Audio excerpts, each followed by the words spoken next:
স্বর্ণ ও টাকা এবং ব্যবসার মালামাল থাকলে কুরবানি ওয়াজিব হবে কিনা? অবশ্যই।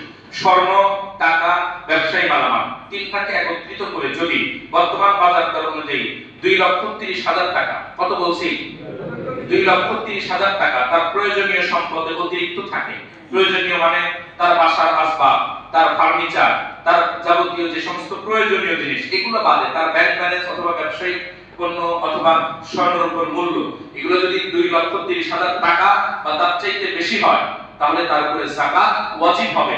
তবে যাকাতের যে নিসাব এবং কুরবানির সেই একই নিসাব, যাকাতের জন্য শর্ত হলো এই সম্পূর্ণ অর্থাৎ 2,30,000 অতিরিক্ত যে সম্পদটা তার কাছে 1 বছর অতিবাহিত হওয়ার পরে, 1 বছর তার কাছে থাকার পরে যাকাত ফরজ হয়।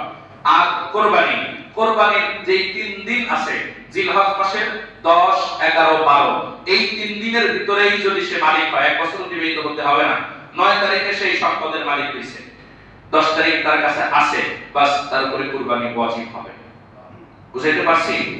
আল্লাহ তাআলা আমাদের সকলকে যা যা বললাম যথাযথ